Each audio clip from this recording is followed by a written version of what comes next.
Welcome to the Jeff Knows Inc. Entrepreneurial Show with your host, Jeff Lopes. We are live on the Jeff Knows Inc. podcast. I'm your host, Jeff Lopes. Super excited to have across from me here, Brent Gleeson. How are you, brother? I'm good, brother. How are you doing today? I'm doing amazing. I have been following Brent on his journey in the last few years, and I've on and off saw him through social media, and we're connected through a mutual friend. And incredible story, incredible journey. How I always start my podcast is I try to allow the audience to know what you're currently doing, and then we just let the conversation flow and start talking. So what are you up to now? Sure. Most recent news is that we thought 2020 wasn't exciting enough, so we decided to have another human. So we had a COVID baby. We squeezed him in right at the end of 2020, so he was born at 10:38 p.m. on New Year's Eve. That's crazy. I saw that. Incredible. And so ended 2020 on a high note. Currently the founder, CEO of Taking Point Leadership. We're a leadership and organizational development consulting firm. So we work with predominantly Fortune 500, Fortune 100 companies, some medium-sized brands and organizations on everything from developing leadership at every level to culture transformation to employee engagement strategies. Essentially, engaging in better people practices to create better business outcomes. Have 4 kids, married. We live in Rancho Santa Fe, and just pretty much like everyone else, just finding new ways to pivot on the battlefield of business and life. How old are your children? Let's get into that. There's an age gap. A 14-year-old son who's a freshman in high school. They're doing a hybrid learning model right now. Yeah. A 6-year-old who's almost 7. She's in first grade. We've got a 4-year-old who's almost 5. Their birthdays are 5 days apart. And he's in preschool. And now we have a 6-week-old. So we got a whole it's a full house, huh? We got a whole fire team. With your company, when did you first start off your company? Do you have partners in that company, or you're on your own with that?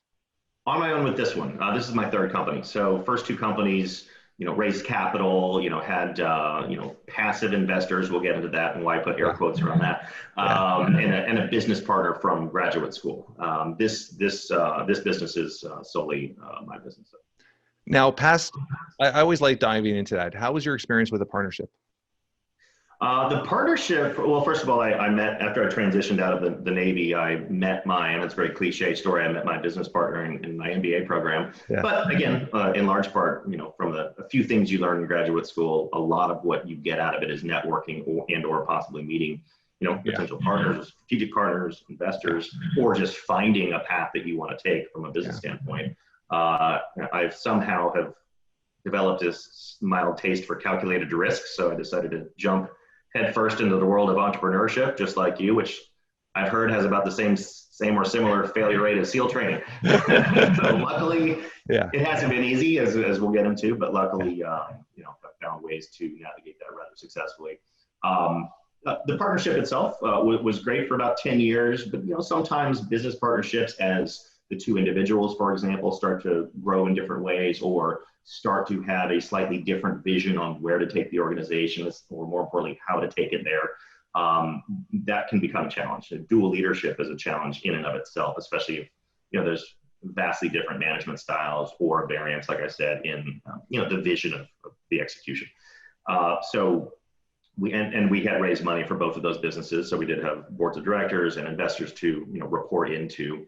It was angel capital, so not as formal as venture capital or hedge fund type of money, but at the same time, passive investors can have a pretty strong and powerful voice when they want to.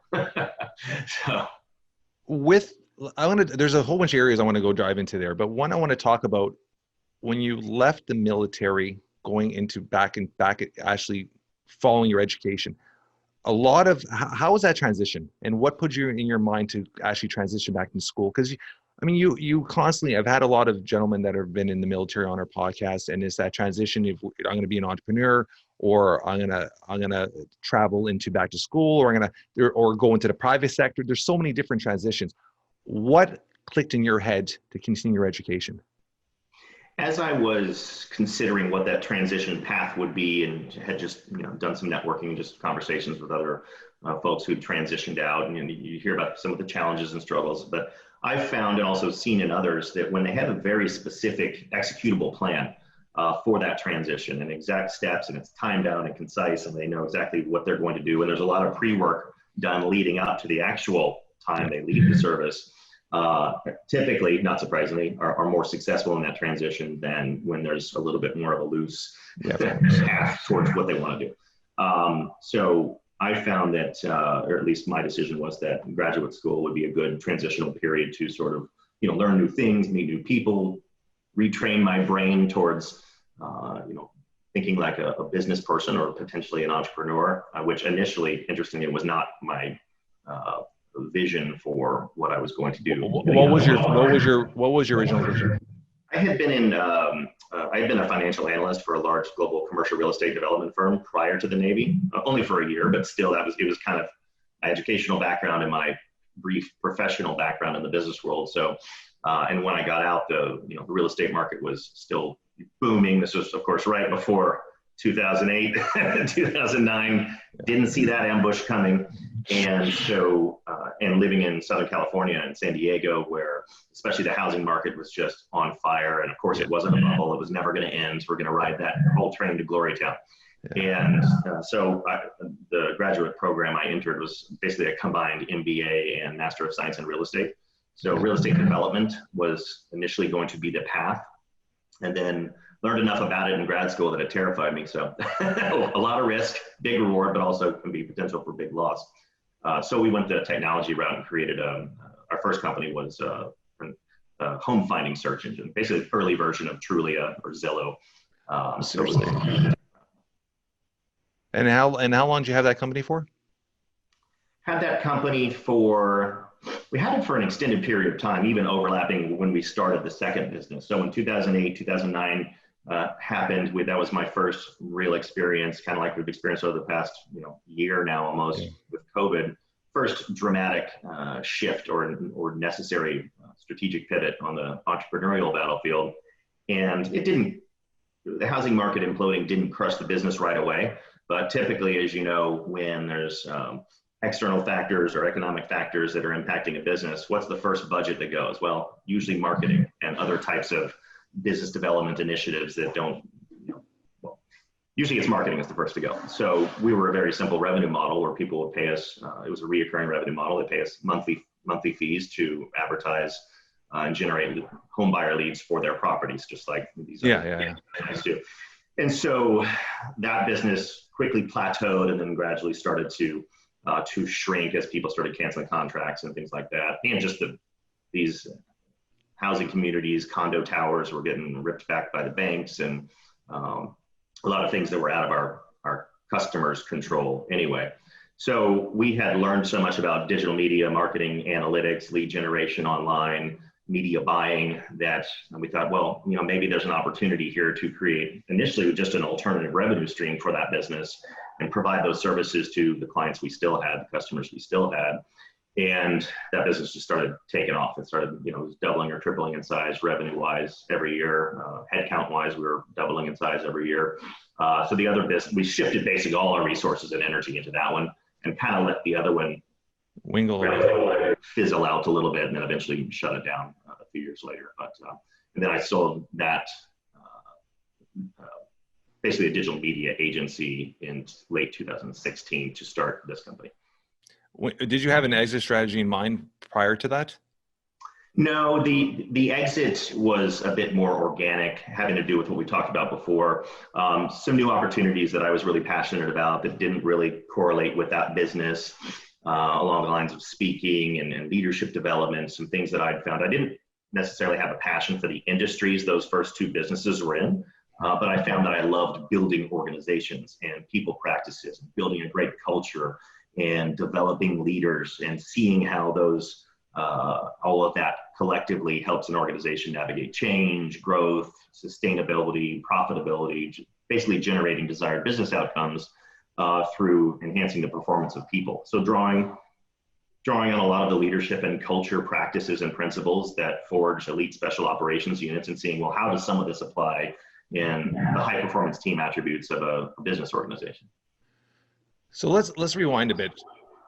Going into the military, how old were you when you first registered for the military? 24, I believe. So it's kind of a funny story. I grew up in Dallas, Texas, did my undergraduate education at Southern Methodist University, so degrees in finance and economics. So that segued into my initial job as a financial analyst for a large global company called Trammell Crow Company, based out of Dallas, Texas. And at that time, I had a really close friend of mine in college at SMU who was a year behind me. And now he was one of those individuals you hear about who had a lifelong passion or vision or dream to graduate, join the Navy, and at least attempt to be accepted into the notorious Navy SEAL training pipeline. Something at the time I didn't really know much about. I had read a couple books about SEALs in Vietnam, and he and I actually started training together after I graduated. For me, it was just a way to have an accountability partner, stay fit, work out, and also simultaneously help him prepare for this journey that laid ahead. And so the dialogue we were consistently having about the SEAL community and naval special warfare piqued my interest, of course. So I started doing more research about the history of the NSW community, our forefathers in the underwater demolition teams, and how we essentially cut our teeth as an elite assault force in 1962 and beyond into the Vietnam War. And long story short, that growing fascination coupled with the somewhat boring nature of my entry-level financial analyst position led to the culmination of being like, you know what, this will all be here for me later on. And that was really one of the first times I'd ever really taken any significant calculated risk. So, did you have anybody in your family in the military prior to you? My dad had served in the Marine Reserves during Vietnam. Thankfully, did not have to deploy overseas, but wasn't something he really ever talked about, nor did he impress upon my twin brother or I that we should serve in the military. So, okay, there's two things there. So your brother served as well with you? No. Okay. No. So we're fraternal twins. We couldn't be more different. Yeah. Yeah. So when you took that moment, and I'm just thinking of myself in that situation, how my parents would react. You're obviously in school. You obviously had a bright future, probably, if you succeeded that direction. How was that first conversation when you turned to your parents and said, I want to join the military? They were shocked because this isn't something I had talked a lot about, or they hadn't been witnessing me reading all these books or any vision of a dream of joining the military in any capacity. So what I did was actually super old school. I wrote them a letter, a handwritten letter.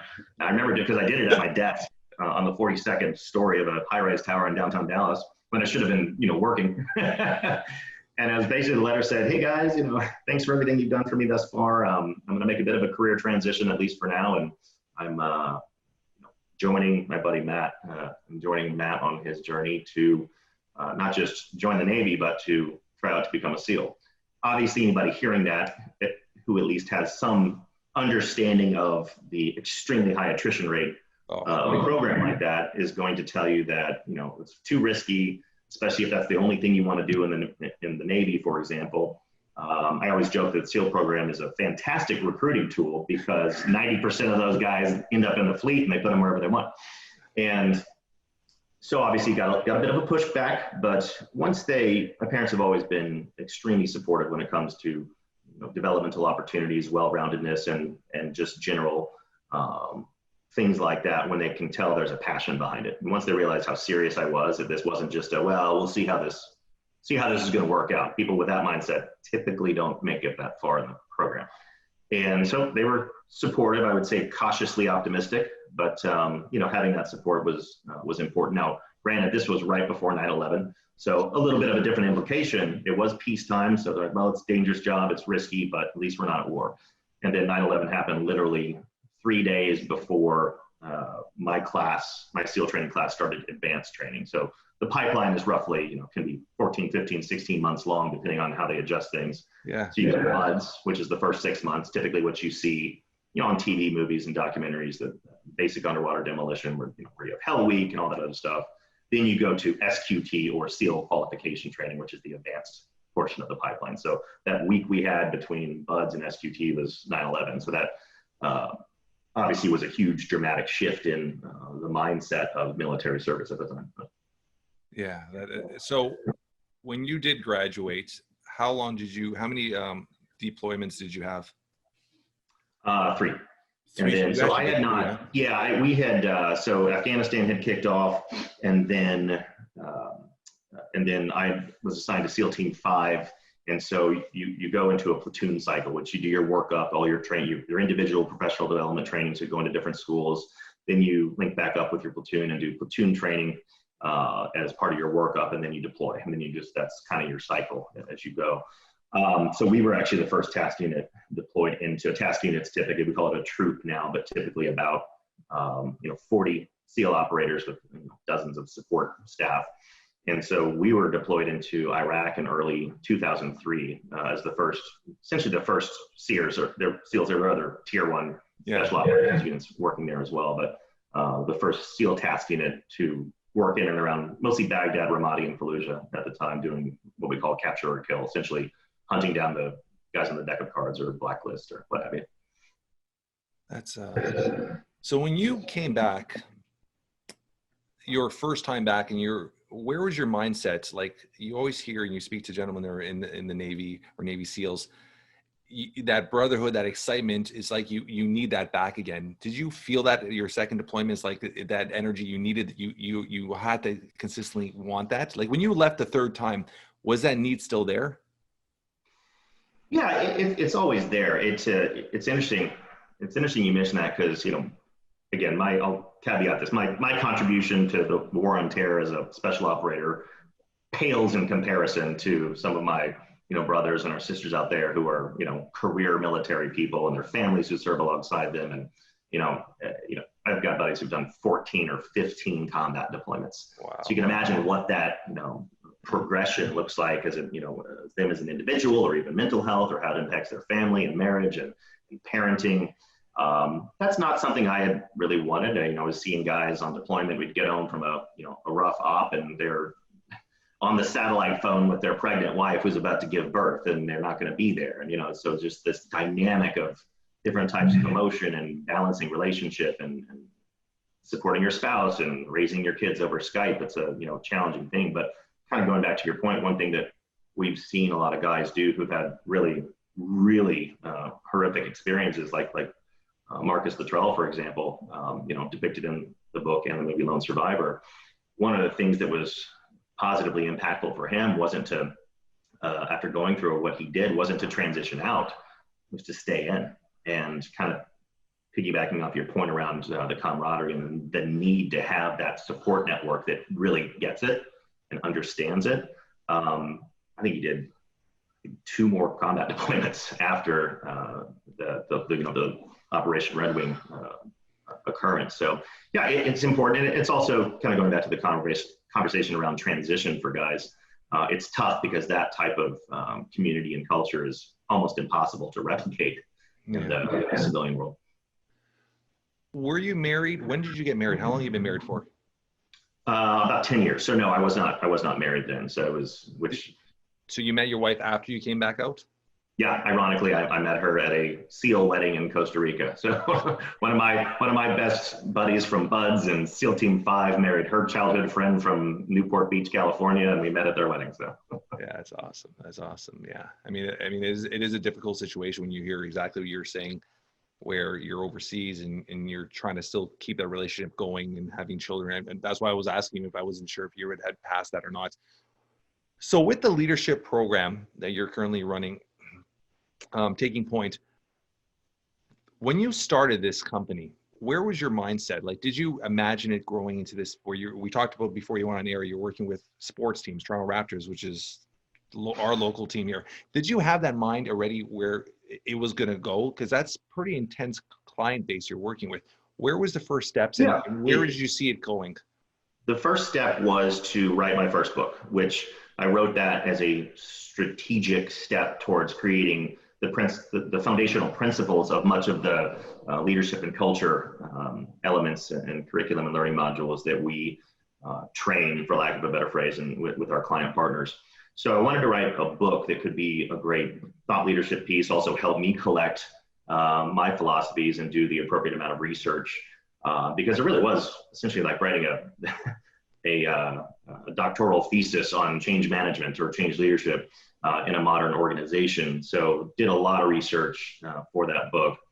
which really helped me formulate a lot of our philosophies on, what a modern 21st century organization looks like, how employee engagement strategies have shifted, the importance of culture and achieving desired business results, and how to create a more agile, nimble organization that's less command and control, essentially an organization that navigates change more successfully than a typical organization that's run kind of the more old school way.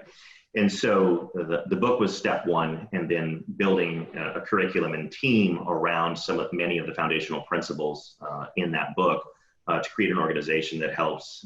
We're not a turnaround consulting firm. We're more of a good to great, to steal Jim Collins' phrase, organization going into companies. And I learned this in my second business is it's good to go into organizations that get it. They understand what you do. They have previously invested in it typically, or at least have wanted to invest in developing their people and their leaders and their managers and improve engagement and better align culture. And then step two was to continue. I had already started speaking at different things all over the world. It was actually my Forbes leadership column that I've had for now about 8 years. Was the catalyst to a lot of opportunity to speak on many of the principles, because the title of the column is from the battlefield to the boardroom, so it's fall under their leadership genre. And so that quick funny story, the way I started in the speaking world while I was running my second business, which that's why I didn't go all into speaking, because I had a moral, ethical, and fiduciary responsibility to run that business, not be off in Hong Kong speaking on a big stage. But it was the president of Bank of America, Merrill Lynch, Asia Pacific, at that time, one of the top 5 executives in the global organization, who read my first article in Forbes, sent me an email, because you go to the author page, you can, find the author's email if they provide it.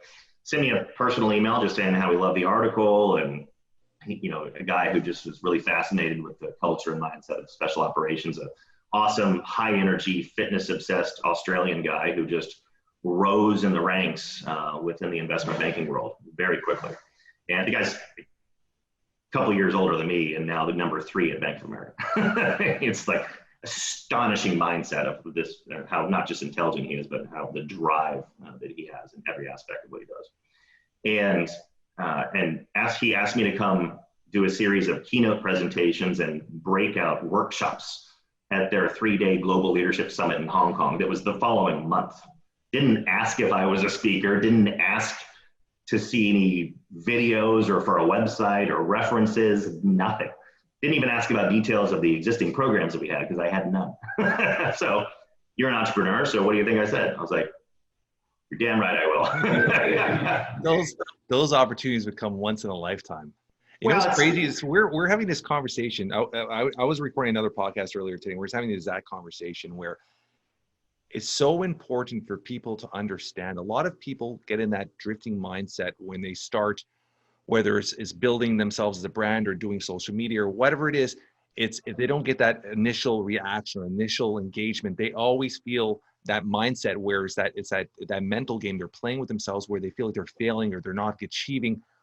It takes one opportunity. You constantly need to be constantly putting out content like you did. 10 years of content, 10 years of valuable content on your time, and it's led to an incredible career. And it's being able to understand that it takes one person to read that content or one person to react to you. Right. It just alters the course of everything. So I appreciate that. It 100%. And I mean, you're a branding marketing expert, and my second company was a marketing agency. So have really been able to embrace, the importance of investing the time and energy in really, really great content strategies.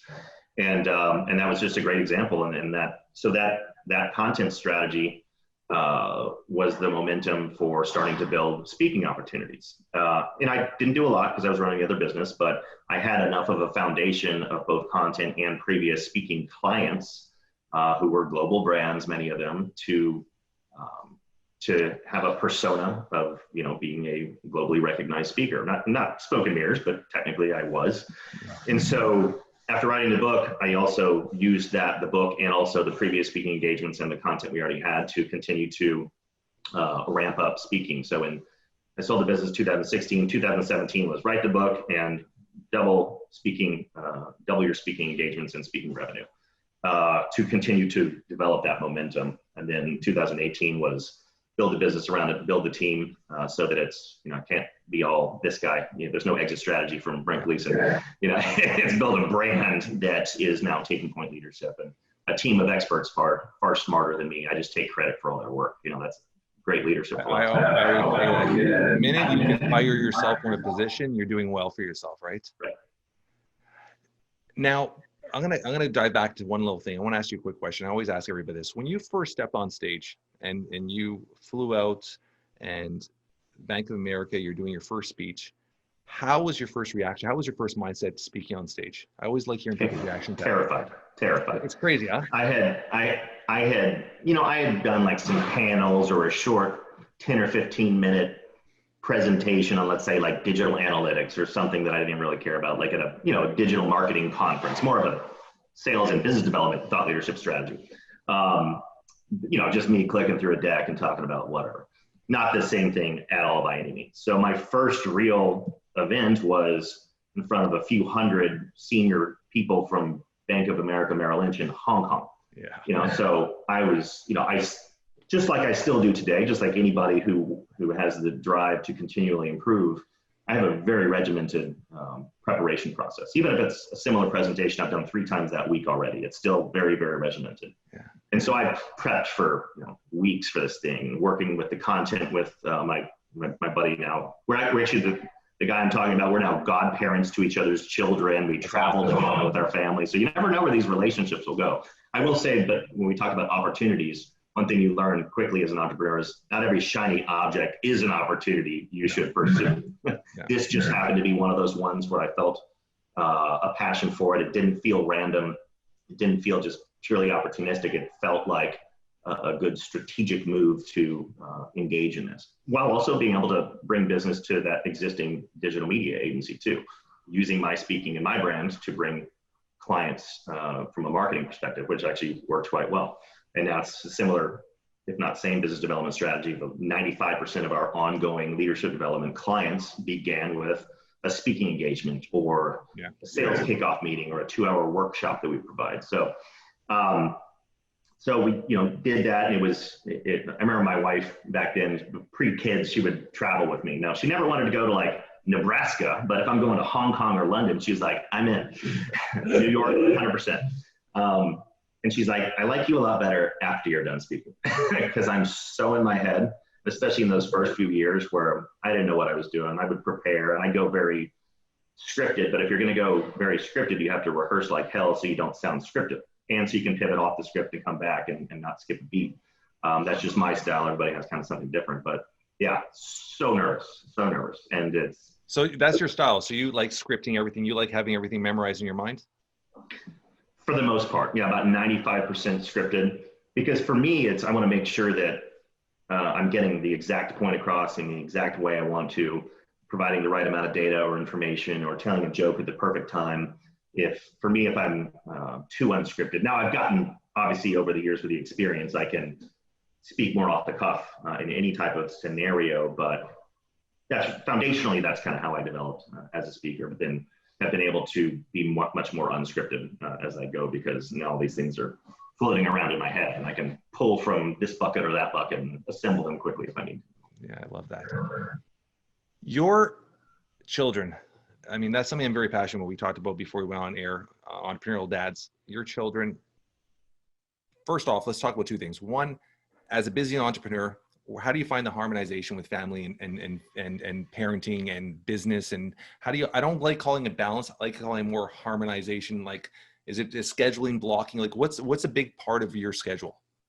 It's a good question. I don't use the word balance either. I use work-life integration. It's kind of the philosophy I have. I mean, now more than ever that many of us are working from home or in and around the home. There's no lines anymore. It's all blurred together.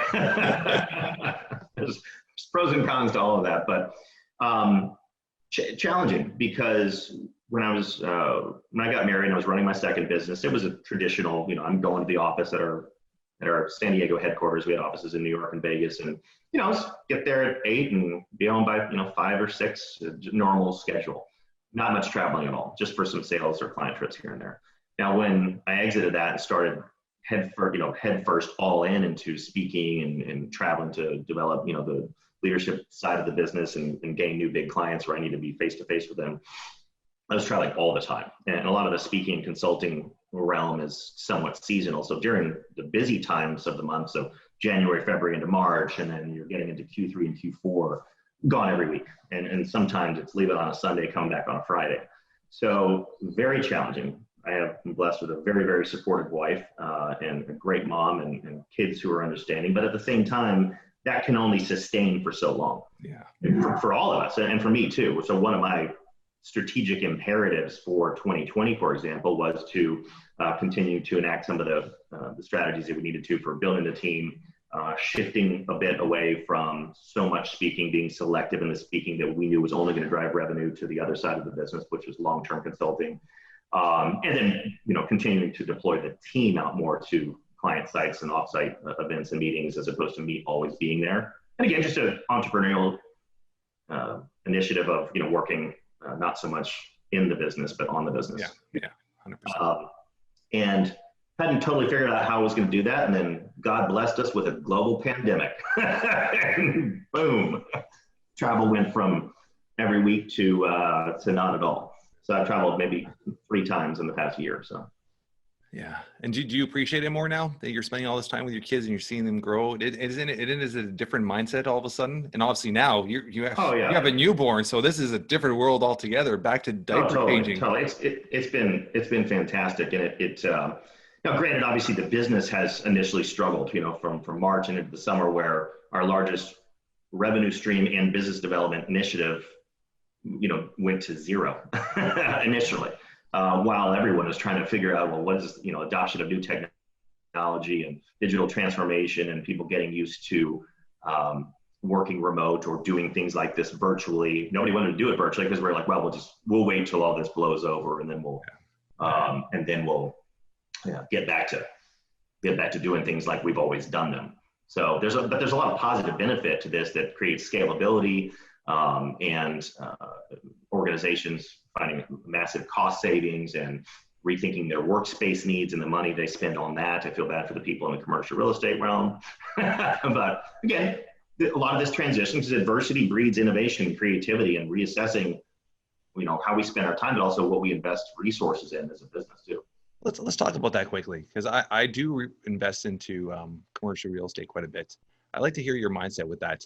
When you said that, do you think, my mindset is over the next 5-10 years, jump on as much commercial real estate as possible, because a lot of businesses, when the reality of the world gets back to normal, people are still going to start businesses again. People, I think, are going to really take it to another level. A lot of people will actually try to become entrepreneurs at this point. And that mindset where a lot of people will still have that fear of buying, so now there'll be so much more opportunity to lease. You don't think so? I don't really know. Like I said before, my pre-Navy time was commercial real estate, and my post-Navy, while I was in grad school, I was not only learning about it, but I was working for CBRE. It's kind of a glorified internship, but still. And but like a lot, we initially renegotiated our lease payments with our current office space right now, and didn't want to, but it was more of a necessity on finding ways we can kind of recapitalize the business and save money. And so that we applied for the PPP loan, and we didn't want to have to let anybody go. So there are other avenues. I think some businesses, larger organizations, as we've seen, are going to think more permanently about remote working. But that being said, I think probably the majority will find ways to get back to, get people back in the office, because again, at the end of the day, the social interactivity, the collaboration, the ability to share information more easily, it's really, really, really a challenge. I think the world is craving to get back to a work environment. I think a lot of people that are working at home, I'm sure they enjoy the time with their kids, enjoyed everything, but people need that camaraderie. You need that office experience. And I think the remotely of building a team and having a team environment is so so powerful for an organization. So I think that's something that I think a lot of people will adjust. It's some of our current clients, they're 100%, you know, we've seen like the Facebooks and the Googles of the world saying, well, we're not going back anytime soon. We're going to stay remote. You know, that for well-established organizations that probably had a lot of their workforce working remote already, or at least in some capacity, they already kind of had some standard operating procedures and best practices, just a cultural expectation of that. Whereas, you know, we were running one of our programs for one of our longtime, they're a global medical device company, and we were working with their leaders in Scotland the past few weeks. And, you know, that I was asking, I was like, how many of you have onboarded new employees in the past 6 months, for example? And most of them had. So they never met the people in person. They met them like this. The interview process was all virtual. The onboarding process, or what existed of an onboarding process, was all virtual. You know, there are huge challenges from a leadership and management standpoint when it comes to leading remote teams or assembling remote teams in a virtual environment. So yeah, I think the majority of businesses out there are going to, you know, get people back in the office for the most part. You know, maybe some components of their organization will stay remote if, you know, because the benefit of a talent acquisition strategy is that now if they are going to retain a lot of remote work, you know, their talent pool does theoretically open up to a much larger arena, because massive. Now you're going global. Case scenario, I could, you know, I could hire someone from Toronto that normally I would be like, you need to be in San Diego. Yeah. So if it doesn't matter, then, you know, I can get great guys like you instead. Let's talk about, I want to hear your mindset with an organization. We're debating this, and I have that mindset where, and I want to hear your mindset, because this is, you know, obviously in your lane. I was having this conversation with somebody the other day, and I actually transitioned about 2 years ago, because I got my staff, like I'm looking at my office right now. Like this is a little studio built in office. I got a loft setting. I sit with my staff. Everybody sits together. We got the music blaring. I got kind of like that Google office setting.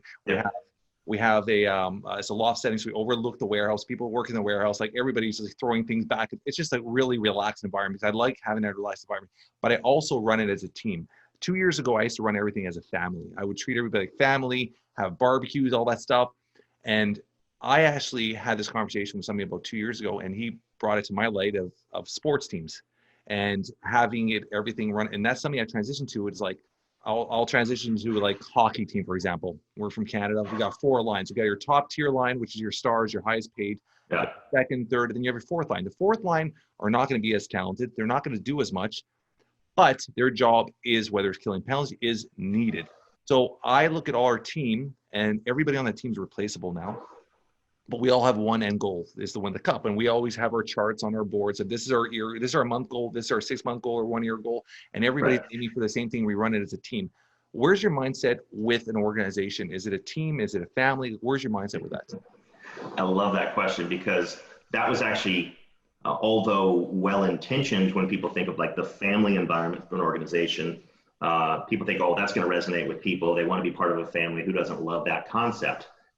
I found you can run into some significant challenges, which we did in my second business. That was my business partner's mindset, was we're a family. Now, I'll spare a lot of the nuances of how authentically that mindset for him even really was, just from a core values and general approach standpoint. But let's say it was well-intentioned. Whereas I think, especially with a military background, I think about a team. Now you can obviously there's some overlap there, obviously, as far as empathy and caring for other people and supporting one another and looking out for the person to your left and right more than yourself. But not so much along the lines of shared sense of purpose, common goals, a very results-oriented organization. I found that the family approach can be just a little bit too loose. People can take advantage of it. The leaders can take advantage of it inadvertently sometimes too. So I'm with you. I think more, just from my background, I think more about teaming than I do creating a soft family environment, because at the same time, extreme accountability and performance is what drives an organization. Everything else aside, we care about each other, we can support one another, we mentor, we coach. But at the end of the day, it's a business, and a business needs to grow, and it needs to hit its goals. Otherwise, why does it exist? And those things, now, granted, you can create a great team that's very driven behind a shared sense of purpose, that has a great foundation around core values, supporting behaviors, accountability mechanisms for those behaviors, so that the behavioral expectations, and as leaders, we get the behaviors we tolerate and nothing less.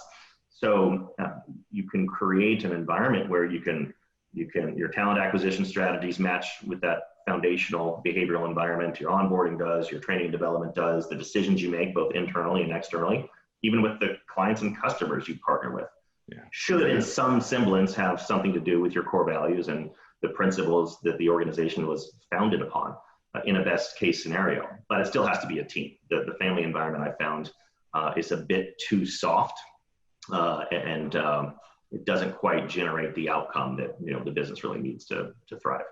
There's one where you use a little phrase you use quite a few times in that conversation, and I want to hear your mindset. What are strong core values for a company? Again, in a best case scenario, and this is something we work a lot with our clients on, even large organizations think, well, they got the core values thing, they got that thing dialed in, which not necessarily. Oftentimes values, let's say there's 5 core values for an organization, like integrity and teamwork and those very common cliche phrases. Well, great, those are all good core values, but what do they really mean for the organization? Are they authentic? How are they developed? Were they developed in a vacuum? Were they developed by one person? Was there any buy-in? Are they authentic to the organization and the types of decisions that organization is going to make? So conversely, a solid set of core values really needs to guide everything. The people in the organization need to, in some way, shape, or form, emotionally connect to those values and have maybe not all of them, people have different perspectives, but have similar personal values associated. They need to be a part of that. And it should guide external decisions too. I've seen and made the mistake of partnering with clients who had, big coffers of money they wanted to throw at us, but vastly different values, vastly different purposes behind what they were trying to accomplish. Nothing sinister, but just, different values. And those relationships, in my experience, never work. You can make a little money doing it all the time, but most of the time when there's a difference in values, even externally with strategic partners, investors, clients, and customers, those relationships might look good on paper, but they actually typically end up costing you more money, both hard and soft costs. So they should really guide everything. But what we teach our clients is don't just have core values and they're on the website and they're on the wall, in the hallway or in the boardroom, but there has to be specific documented behaviors associated with the value of teamwork. Well, what does that mean here in this organization? What specific behaviors are we going to measure ourselves and others on that associates with our definition of teamwork? And then specifically the third tier is, what are the accountability mechanisms? So I know exactly how to hold myself and others accountable to these behaviors that associate with this value. Then you have what we call like a team charter or more of a culture manifesto. It's very specific in what we expect. Like, for example, the Navy SEAL ethos, which essentially is our sort of mission, vision, values, and culture manifesto all on one nice fancy one-page sheet. Well, we didn't develop that until 2005. The SEAL teams were created in 1962, similar to a lot of entrepreneurial organizations, because you're running and gunning your sell, profit, shareholder value. Well, we don't pump the brakes and be like, have we defined who we are as an organization? Like, we don't have any of these foundational pieces because we've been so driven by growth and creating profitability, or driven by a board of directors or shareholders, that we never took the time to do these softer things that aren't soft. They actually have a direct and measurable correlation to profitability and sustainability and employee retention, customer retention. And so it was actually, 4 years after 9/11, we've been moving at the speed of war, and the leadership team was like, we probably should collaborate and document like who we are as an organization, who we're going to bring into this unique community and culture, and how we make decisions, the values we expect of the operators in this organization. And that's why it was created, because we had never created it before, and realized that if we're going to be at war continuously, we need to do a better job of having that foundation.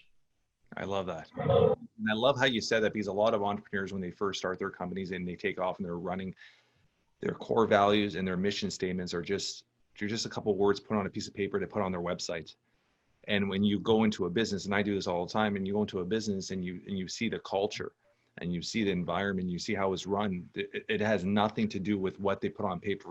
I love that, because it's something I don't work on teaching, but it's something that obviously, as you're defining and explaining it, it makes so much sense, right? And it's something, and I love how you keep breaking it down to different levels where a lot of people just think it's one level. They just put it up there, it's keywords, and yeah, this is what we stand for. Like, okay, now break it down. Does that mean this? Does that mean this? And they can't answer you. Right. So I love that aspect of it. Embrace the suck. Where did that all come from? I know where it came from, but when did it all start? When did you take pen to paper? When did you say, I'm ready to write another book? How did that all start? So yeah, the new book came out, it's like 5 or 6 weeks ago now, Embrace the Suck, the Navy SEAL Way to an Extraordinary Life. It in large part came about by a lot of what we do at Taking Point Leadership to enhance the performance of an organization. Well, you can't accomplish that without enhancing sort of the rituals, beliefs, behaviors, and actions and accountability mechanisms of the people in the organization, especially from a leadership and management standpoint. So I was like, well, maybe there's an interesting, personal transformation project here. It technically falls into the self-help, self-esteem, success genre. I had never read a self-help book before. So I was like, seems interesting. Maybe I should get out there and see what's popular and see what resonates with audiences. So, I ordered a bunch of books and we're reading through them. Some things I connected with, some things I totally didn't. I really love Mark Manson's work, The Subtle Art of Not Giving an F, and his second book, Everything is F'd. I love the subtitle, A Book About Hope. It's just very kind of gritty, counterintuitive, very creative writing. But at the same time, the majority of what I found out there was not very actionable when it comes to tools and frameworks and giving the reader something to actually use. That's just how I think that's the type of content I resonate with. It's kind of something I've learned in writing the Forbes column too, because in 1,200 words or less, you need to be very, very concise and actionable. And so I took, some concepts of what I liked out there and obviously kind of did away with the rest, and, thought it might be a fun, interesting project. It also kind of ties into what we do to a degree, because some of the mental models in the book are part of what we teach in our leadership development courses. Just these are more designed for the individual from a personal and professional standpoint. And obviously put a little bit of a special operations spin on it, but the stories in the book aren't just my stories. They're from either other operators who've been through much more arduous situations than me, or historical figures or elite athletes. And so I wanted to have a really diverse cross-section of experiential storytelling. So it's not neither was my first book. It's not a war memoir. It's not a SEAL book. It's a military book. It's and thank God we've been blessed. It's gotten phenomenal reviews and in a very short amount of time, and just a lot of feedback. Now, interestingly, going into the project, I didn't realize 2020 was gonna suck so bad. So coming out December 22nd, right after the election, in the midst of a global pandemic. Yeah, the timing is somewhat cosmic. And of course, that's not to discount the loss of life or loss of business and the horrible things people have been through, and the social, civil, and political unrest and financial uncertainty. But at the same time, it has been the feedback I've gotten, and it has been a great tool for people who are in the midst of battling cancer or divorce or the loss of their small business, or a challenged relationship, or parenting struggles and things like that, or they've given it to their kids to read. I was like, well, there's some salty language in the forward, because it was written by my teammate David Goggins, who likes the word mother effer, like every other word. But to get past that piece, then you're fine. My daughter, who's 6, said I should write a kid's version. I was like, well, I'm going to have to rewrite the whole thing or drop the forward altogether. But no, it was as writing a book, it's this weird paradox, because you want it to be successful. You want it to be a thought leadership piece. You want it to help drive the business. And, you want to sell a ton of copies, but the more copies you sell, the more you set yourself up for exposure, the more you set yourself up for criticism, which, I guess that's just the world of entrepreneurship in general, or thought leadership in general. 100%. You can't have that mindset. You're putting out your best foot, and whoever follows the lead, it is what it is. I mean, that's just the way it is. If you don't have any haters, you're not trying hard enough. 100%. How's your relationship with David? I mean, you brought him up. I wasn't going to bring him up. I'll bring him up for a couple of minutes. You met him in the Navy SEALs? Yeah, so he had been at BUDS for about 10 months, BUDS being that first part of the SEAL program. He'd been injured a couple times, so he'd done Hell Week or portions of Hell Week twice already, which I can't imagine. I'm like, I'm going to do this once. I want to do this more than once. And so when I checked in, he had been rolled back from an injury, and we classed up together. So we run 6 classes a year. So every couple months, a class will begin. So during that period of, couple months, 6 weeks in between classes, guys are for your class are kind of filtering in from all over different areas of the military, different areas of the Navy, the civilian world, what have you. And so we were in class 235. We were in the same boat crew together. Boat crew is a 7-person team, at least in the first phase, the first couple months, you do everything with your boat crew.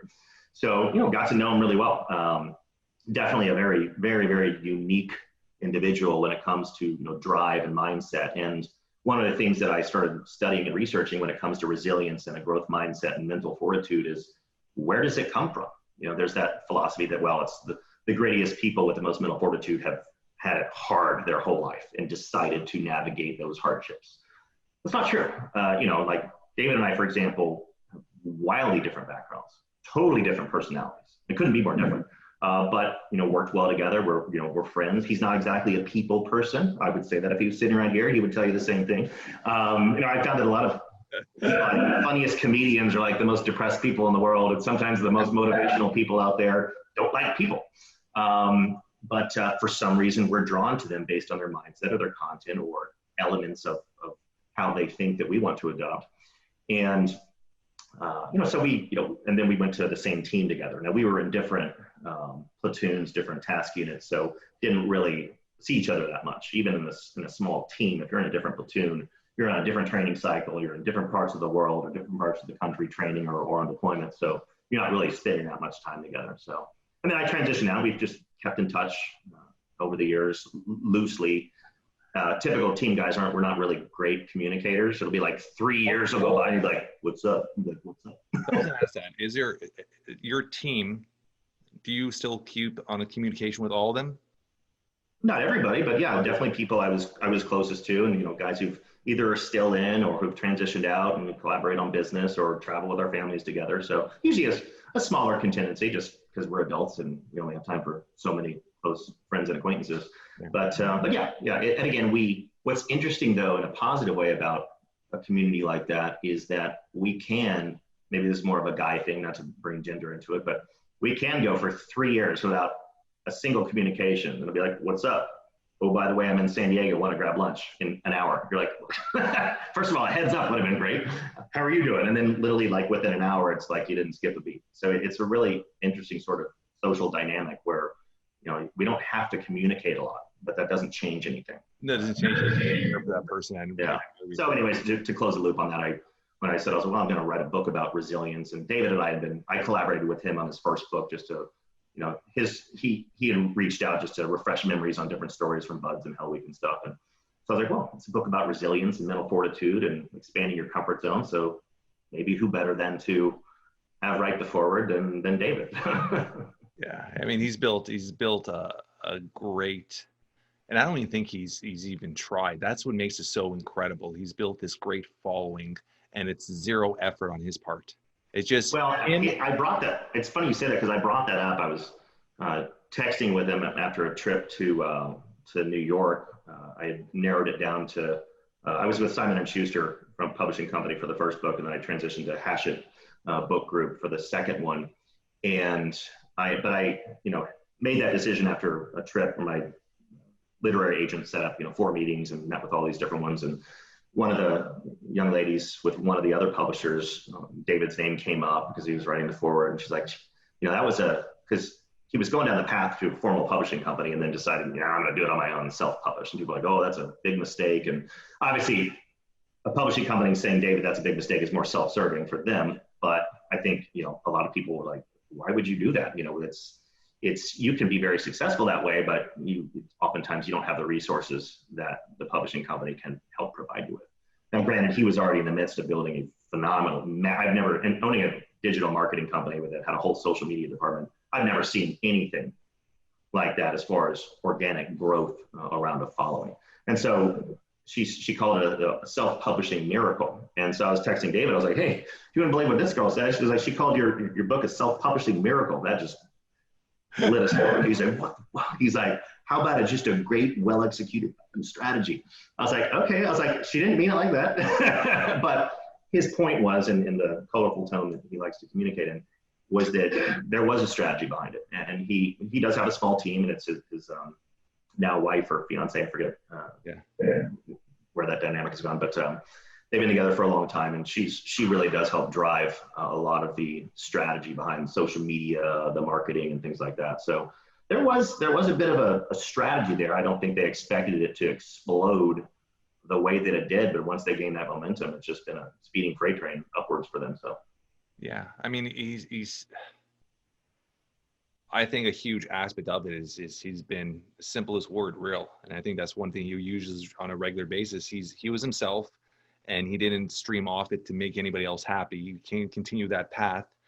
And through I mean, just organically, it's just like he's put himself in the right situations, Joe Rogan's, in the right situations to just explode himself. And it's just, you see his followings and the people that just, like, you name them and everybody seems to know him. Even people that don't follow him, everybody seems to know that name, right? Even Trump's kids follow him on Instagram. Crazy. Good for him, man. Good for him. So there's a couple of things I want to talk to you before we get going. Toronto Raptors. How did you hook up with the Toronto Raptors, and what did you do with them? I want to hear that. So the former head coach, the former, I think, was the offensive coordinator for Dallas Mavericks. Now he's the head coach of Dallas Mavericks for a period of time. And I'm from Dallas, and we had a similar network.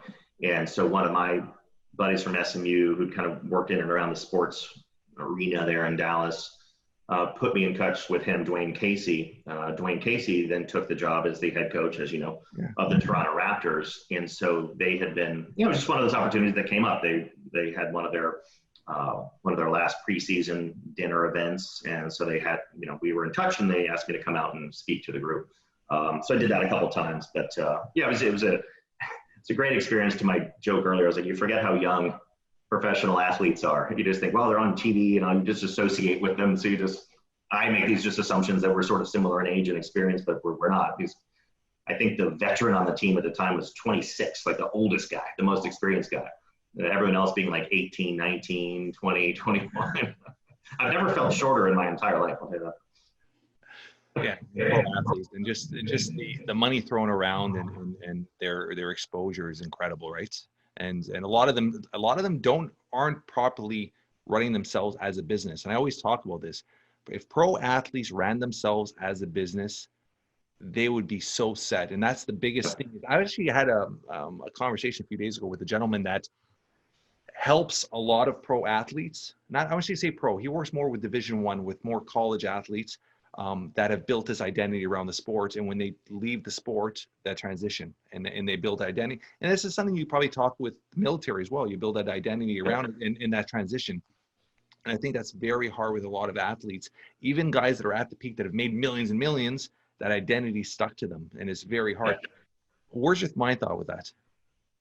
Same thing. It is a good, interesting correlation between military transition, but just much more sort of explosive when you think about the personal brand of, maybe not all, but maybe some of the more notable professional athletes out there. And we see a lot of failure, for lack of a better phrase, when it comes to how they translate that in the civilian sector, just like in the military, when there's a transitional struggle there. I think that the world of, now there might be nonprofits or for-profits or consultants who help professional athletes transition. I'm not aware of that. I don't really play in that space much, but I think they would benefit from that. I say that because now, having unfortunately been at war for 20 years, not that we don't need it in a peacetime either, but there's a lot of great nonprofits like Elite Meat and Honor Foundation, and a lot of very niche ones too that work specifically with special operators and fighter pilots, or specifically with this type of branch or organization within the military community. And they're niche for a specific reason,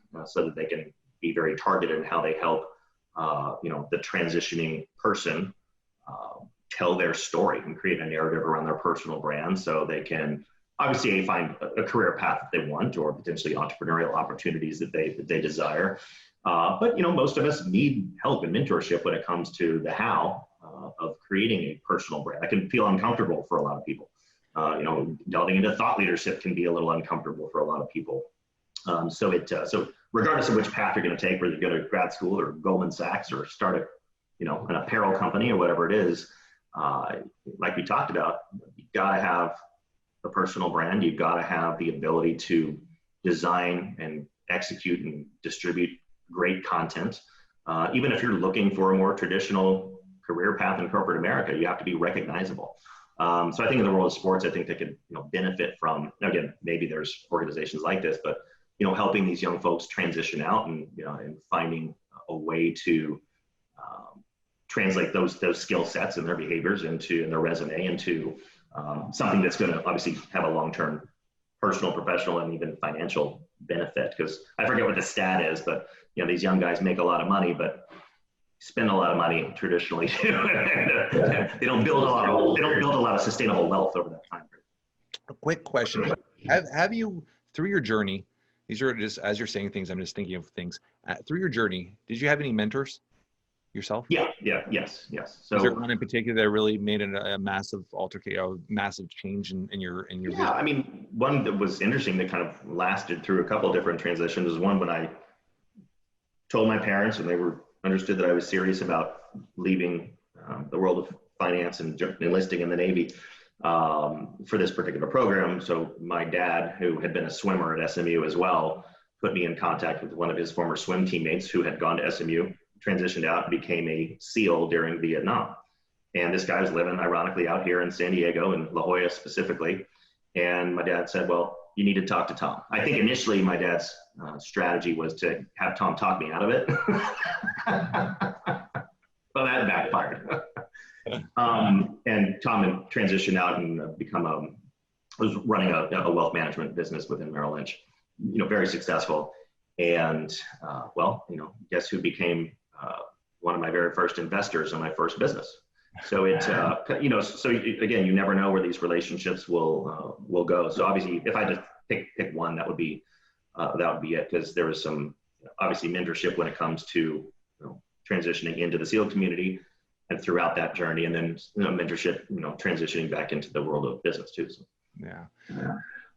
I always ask one question. Our conversation, I usually never have any questions. I try not to learn nothing about my guests, just the bare minimal, because I like having open conversation. This is who I am, right? But as one question I always ask everybody at the end, in a few words, if something were to happen to you today, how would you want to be remembered or described by your loved ones?